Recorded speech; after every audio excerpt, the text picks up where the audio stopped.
నేను 97 ఏప్రిల్ 14 పాదయాత్ర మొదలుపెట్టి తెలుగు నేల మీద మొదటి పాదయాత్ర ఎంఆర్పిఎస్దే. తర్వాతనే రాజశేఖర్ గారు, తర్వాతనే మళ్ళీ చంద్రబాబు నాయుడు గారు, తర్వాతనే మళ్ళీ ఇంకోరు షర్మిల, ఇంకోరు తెలుగు నేలను మొత్తం అత్యంత ప్రభావితం చేసిన పాదయాత్రలో మొదటి పాదయాత్ర ఎంఆర్పిఎస్. అప్పుడు వెంటనే ఏబిసిడి జరిగింది. హైదరాబాద్కు వచ్చిన రోజే ఏబిసిడి జరిగింది. అంటే మళ్ళా రామ్నగర్లో నేను అప్పుడు ఉన్నప్పుడు, రామ్నగర్లో ఉన్నప్పుడు విలేకరుల సమస్యలు జరిగినప్పుడు, అన్న వర్గీకరణ సాధించావు కదా, ఇక నల్లకండ అయిపోతుందని అన్నారు. కానీ వెంటనే ఇంకా ప్రజా సమస్యల మీద పోరాటాలు చేసేది ఉన్నది, పోరాటం జరిగినప్పుడల్లా ఎంఆర్పిఎస్ ఉంటుంది కదా, కాబట్టి నల్లకండ ఉంటుందని చెప్పడం జరిగింది. ఇప్పుడు చెప్పండి, చంద్రబాబు నాయుడు గారు వర్గీకరణ చేసినప్పుడు చంద్రబాబు నాయుడు గారికి మేము సపోర్ట్ చేశాం. అప్పుడు చంద్రబాబు నాయుడు గారు నాకు 98లో పెద్దపల్లి పార్లమెంట్ టికెట్ ఇచ్చిండు, 99లో నాకు రాజ్యసభ ఇచ్చిండు. నిరాకరించుకున్నాం. లక్ష్యం దెబ్బతినొద్దు, లక్ష్యం వైపు పురోగమిద్దామని చెప్పి. అప్పుడు చాలామంది ఏమన్నారంటే టీడీపీకి సపోర్ట్ చేశాడు కదా, ఇక టీడీపీలో చేరుతాడేమో అని అనుకున్నారు. అది కాలే. తర్వాత జరిగిన ప్రయాణంలో రాజశేఖర్ గారు వర్గీకరణ తీర్మానం చేసి కేంద్రానికి పంపినప్పుడు రాజశేఖర్ గారు మా సహకారం కోరిండు.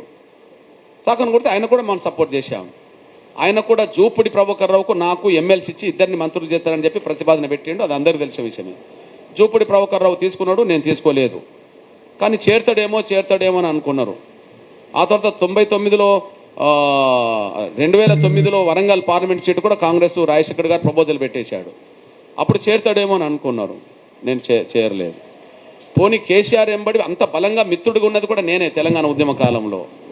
ఈయన టీఆర్ఎస్లు చేరుతాడేమో, ఎందుకంటే దళిత ముఖ్యమంత్రి అంటాడు కదా, కాబట్టి కృష్ణనాథ్ ముఖ్యమంత్రి అవుతాడేమో, ఆయన చేస్తాడేమో అని చెప్పి అందరూ అనుకున్నారు. కానీ నేను చేరననే నేను చెప్పాను.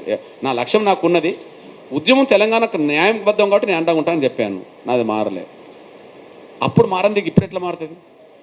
ఇప్పుడు చెప్పాను కదా. ఇప్పుడు నేను చెప్పాను, అప్పుడే నెరవేరింది. మరి 97లో కూడా నెరవేరింది, 2000 సంవత్సరంలో నెరవేరింది కదా.